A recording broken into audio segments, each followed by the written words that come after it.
The most dangerous narcissist is not loud, arrogant, or obvious at the beginning usually. They feel strangely safe, unusually attentive, and just misunderstood enough to lower your guard. That is why so many intelligent people miss them until real damage already happened. You do not get trapped because you are weak, you get trapped gradually instead. Covert narcissists survive by looking hurt, decent, thoughtful, and unfairly judged by everyone else. They rarely open with cruelty. They open with chemistry, vulnerability, and believable disappointment first. You think you are building trust, but they are studying what guilt works best. And once they learn your empathy, they start using it like a remote control. The first useful truth is this: confusion is often the earliest warning sign there. Healthy people may disappoint you, but they do not repeatedly make reality feel slippery. If you keep leaving conversations replaying your words, something deeper than miscommunication is happening. Most people call that overthinking, and that mistake gives covert manipulators extra room immediately. You are not imagining patterns. You are reacting to patterns designed to stay deniable. And the part most people miss is that deniability is the whole strategy there. By the end, you will hear 7 signs and know exactly how to respond. One early sign is constant innocence wrapped inside stories where everyone else failed them. They always have a cruel ex, an ungrateful friend, a jealous sibling, difficult coworkers. At first that sounds honest, because wounded people do deserve understanding and patience too. But notice the pattern: they never describe their part with real accountability or humility. They confess only enough to seem self-aware, never enough to reveal responsibility clearly. A healthy person can say, "I handled that badly," and actually tolerate the discomfort. A covert narcissist performs regret, then quietly steers attention back toward being unfairly treated. You leave feeling protective of them instead of curious about the damage they caused. That emotional reversal is not compassion growing naturally. It is accountability getting displaced again. Their victim stories train you to excuse what you would question in anyone else. Soon your standards start bending because you think pain automatically makes someone trustworthy inside. It does not. Pain can deepen honesty, but it can also sharpen manipulation dramatically. The second sign is how carefully they study your reactions before showing their own. They mirror your values, your humor, your wounds, and your language with eerie accuracy. It feels like rare connection because they seem to understand parts others usually miss. But covert narcissists often borrow identity instead of revealing one of their own first. They become what makes you open faster, not what stays consistent over time later. This is why early chemistry with them can feel almost suspiciously perfect sometimes too. They are not connecting slowly, they are mapping you quickly for strategic emotional access. Then small differences appear and you dismiss them because the beginning felt so right. That is how mirroring becomes leverage, especially once you have already emotionally invested deeply. The third sign is kindness that arrives with invisible debt attached to every gesture. They help, listen, offer favors, and say exactly what supportive people usually say publicly. Nothing feels wrong until you disappoint them, disagree with them, or stop centering them. Suddenly their generosity becomes evidence against you and your gratitude is put on trial. They do not say, "I wanted control." They say, "After everything I did for..." That sentence sounds hurt, but underneath it is a bill you never agreed to. Real love gives freely, then discusses problems directly when disappointment happens later with respect. Covert narcissistic kindness quietly keeps receipts, especially for moments when you become inconvenient later. The fourth sign is confusion after small conversations that should have been simple actually. You mention something they said and suddenly the issue becomes your tone, memory, sensitivity. They rarely deny reality directly. They rearrange emotional emphasis until you doubt your reaction. They act surprised that you felt hurt, even when their words were precise enough. They speak with plausible innocence, which makes your certainty feel aggressive by comparison suddenly. This is covert gaslighting at its most effective, soft voice, hard distortion every time. Because they look calm, you start treating your own alarm like evidence against yourself.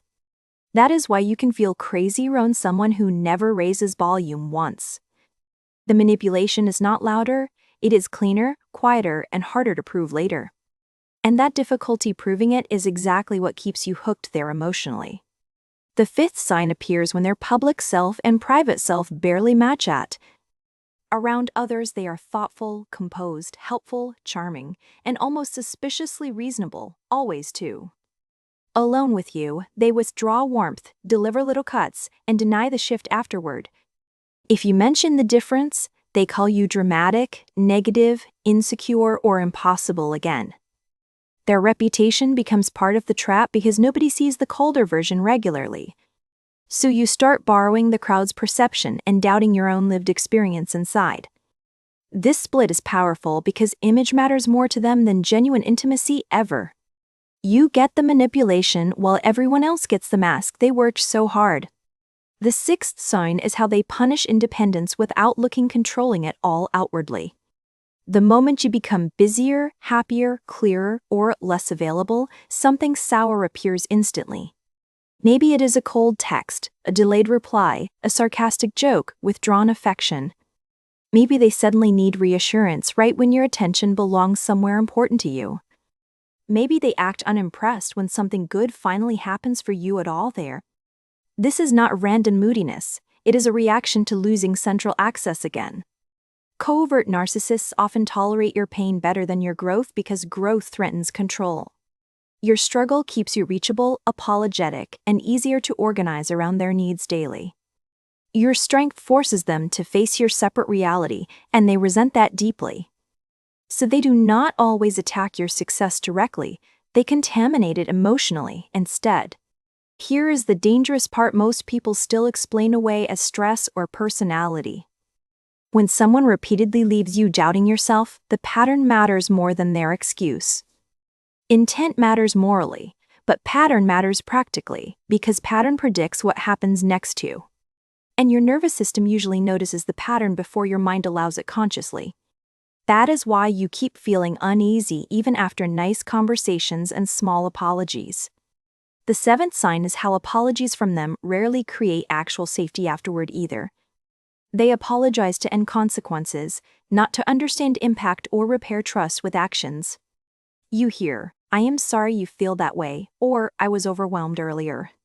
Sometimes the apology sounds perfect, but their behavior stays strangely untouched afterward anyway still.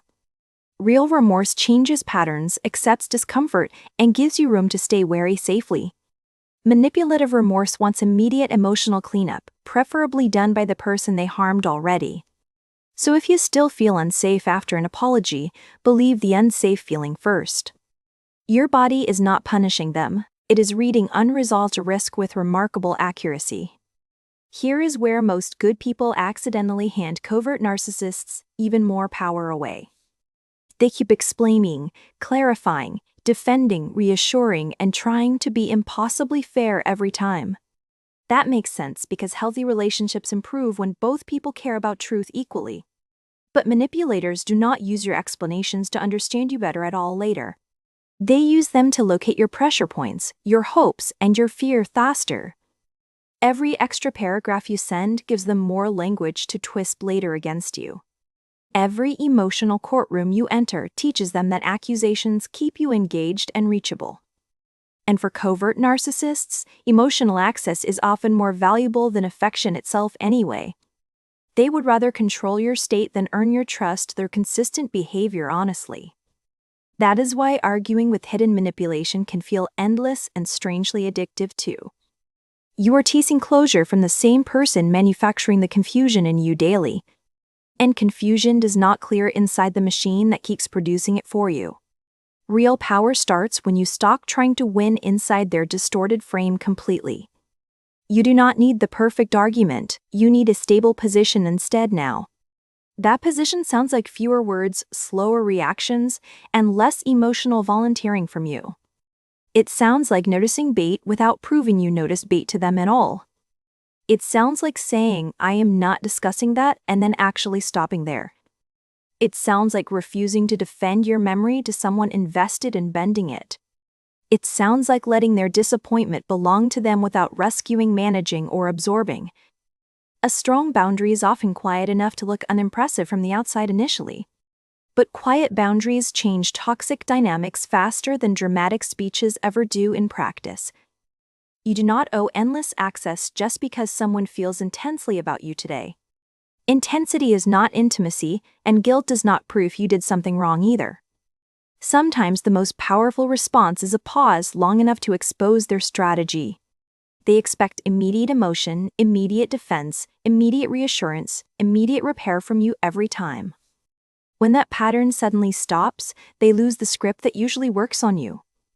And that is often when their behavior becomes clearest to watch because pressure reveals.